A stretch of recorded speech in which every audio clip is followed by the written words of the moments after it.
আসসালামু আলাইকুম। আজকে আমরা দেখব পিএসপিতে কিভাবে ভেরিয়েবল ইউজ করতে হয়, কিভাবে ভেরিয়েবল ডিফাইন করতে হয় এবং পিএসপির ভেরিয়েবলের সাথে সম্পৃক্ত আরও কিছু বিষয়গুলো আমরা আজকে জানার চেষ্টা করব। এর আগের কয়েকটি টিউটোরিয়ালে আমি পিএসপির ইন্ট্রোডাকশন, কোর্স মডিউল, কোর্সের শিডিউল এবং কী কী বিষয় কভার করব সেটা আপনাদেরকে দিয়েছি। তো আজকে আমরা চলে যাচ্ছি মূল কোর্সে। এই কোর্সে আমরা এ টু জেড কভার করার চেষ্টা করব। তারই অংশ হিসেবে আজকে আমরা পিএসপি ভেরিয়েবল নিয়ে আলোচনা করব। তো প্রথমেই আমি বলে নিচ্ছি পিএসপি ভেরিয়েবল কি। পিএসপি ভেরিয়েবল হলো আপনার কোডকে টেম্পোরারি কিছু ডাটা রাখার জন্য আপনি কিছু ডিফাইন করে নেবেন এবং সেখানে ডাটা রাখবেন। এবং ভেরিয়েবল মানেই হলো আপনার ডাটা ভ্যারি করবে, অর্থাৎ এটার মধ্যে আপনি ডাটা অ্যাসাইন করবেন, আবার চেঞ্জ করতে পারবেন। তো প্রথমেই আমি চলে যাচ্ছি পিএসপি ভেরিয়েবল এই বিষয়টাতে। এখানে আমি একটি ফাইল নিয়ে নিয়েছি পিএসপি কোর্সে index.php এবং প্রত্যেকটি টিউটোরিয়ালের উপরেই আমি এভাবে কমেন্ট দিয়ে রাখবো এবং কমেন্ট কীভাবে ইউজ করতে হবে, কত ধরনের কমেন্ট আছে সেটাও আমি আপনাদেরকে পরবর্তী টিউটোরিয়ালগুলোতে দেখাবো। এখানে আমি আপাতত এটুকুই জেনে রাখুন, আমি এই টিউটোরিয়ালটিতে পিএসপি ভেরিয়েবল কভার করব। তো প্রথমেই আমি বলে নিচ্ছি পিএসপি ভেরিয়েবল ডিফাইন করার জন্য আপনাকে কি ডলার সাইন ইউজ করতে হবে। যেহেতু আপনি পিএসপি ল্যাঙ্গুয়েজ শুরু করতে যাচ্ছেন, অবশ্যই এই ডলার সাইনটির সাথে অভ্যস্ত হয়ে নেবেন, কারণ আমাকে প্রত্যেকটি সময়ে এই ডলারের সাথে ইন্টারেক্ট করতে হবে, অর্থাৎ এই ডলার নিয়ে আমাদের কাজ করতে হবে, ভেরিয়েবল ডিফাইন করতে হবে, গ্লোবাল ভেরিয়েবলগুলোতে ইউজ করার জন্য ডিফাইন করতে হবে। যখন আমরা ক্লাসে ইউজ করব অবজেক্টে, তখন ডিস কিওয়ার্ডের সাথে সেখানেও ডলার রয়েছে।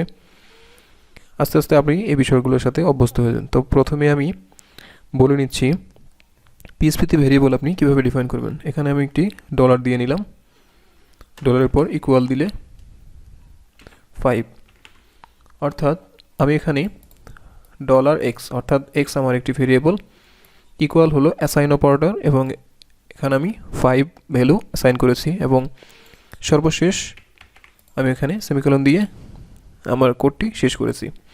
আপনি এভাবে যদি ডুপ্লিকেট করে নেন ওয়াই জেড 6 7,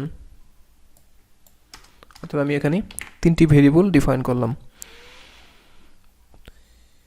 এখন পিএইচপি ভেরিয়েবল ডিফাইন করার কিছু রুল রয়েছে, অবশ্যই আপনাকে এই রুলগুলো মাথায় রাখতে হবে। রুলগুলোর মধ্যে সবচেয়ে ইম্পর্টেন্ট বিষয়গুলো হলো অবশ্যই ভেরিয়েবলগুলোর নাম আপনাকে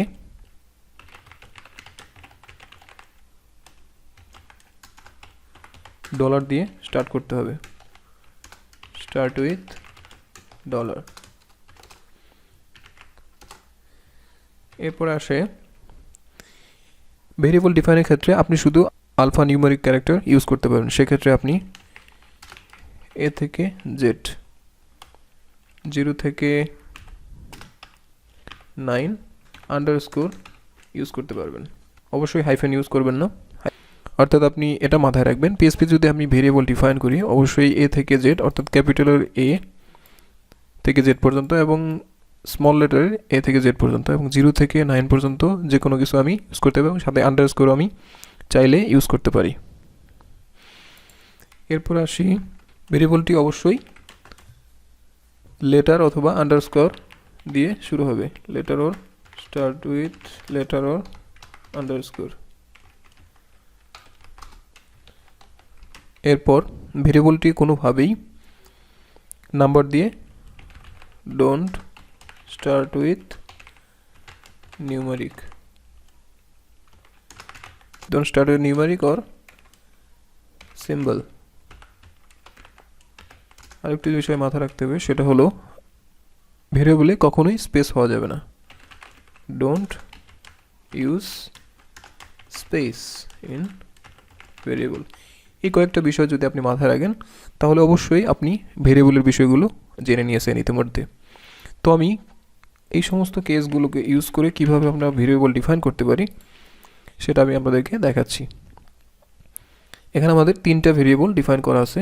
এখন যদি আমি এখানে এক্সকে ইকো করি, ইকো করে ওর ফাইলটাকে রান করি, দেখতে পারবো এখানে 5 আউটপুট চলে আসছে। এখন যদি ওয়াইকে রান করি দেখতে পারবো এখানে 6 চলে আসছে। একইভাবে যদি জেডকে রান করা হয় 7 চলে আসবে। আরও একটি বিষয় আপনাকে মাথায় রাখতে হবে, আমরা যেরকম অন্যান্য প্রোগ্রামিং ল্যাঙ্গুয়েজে দেখে থাকি C, C plus plus, Java, সে সমস্ত ক্ষেত্রে আপনাকে ভেরিয়েবলের টাইপটা ডিফাইন করে দিতে হয়। সেক্ষেত্রে ইন্টিজার, ফ্লোট, ডাবল, স্ট্রিং ইত্যাদি ডিফাইন করে দিতে হয়। কিন্তু পিএইচপি যেহেতু লুজলি টাইপ ল্যাঙ্গুয়েজ, সেক্ষেত্রে আপনাকে এখানে টাইপ ডিক্লেয়ার করার কোনো প্রয়োজন পড়ে না। আপনি এটাকে যদি 5 রাখেন, এটাকে যদি 5 কোটেশন করে দেন, 7.0 করে দেন, ডাটা একটা ভেরিয়েবল নিলাম, এখানে যদি ট্রু করে দিই তাহলে আপনি দেখতে পারবেন এটা একটা ইন্টিজার, এটা একটা স্ট্রিং, এটা একটা ফ্লোট, এটা একটা বুলিয়ান। আমি যদি এই ডাটাগুলোর টাইপ আপনাদেরকে দেখাই তাহলে আমি দেখতে পারবো এটা ইন্টিজার। কিভাবে যদি আমি ওয়াইটা দেখাই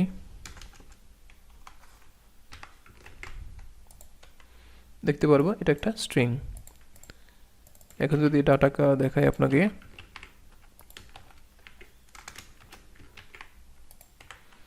এটা বুলিয়ান।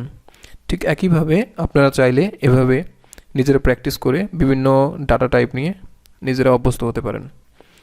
তো আমি এই ভিডিওটিকে আর লং করছি না, কেননা ভিডিওটি আমি শর্ট করার চেষ্টা করছি। পরবর্তী ভিডিওটি আমি ভেরিয়েবলের আরেকটা পার্ট করব, সেখানে ভেরিয়েবলের কত ধরনের টাইপস এবং কত ধরনের টাইপ দিয়ে ভেরিয়েবল ডিফাইন করা যায়, কত ধরনের কেস রয়েছে সে বিষয় নিয়ে আমি আলোচনা করব।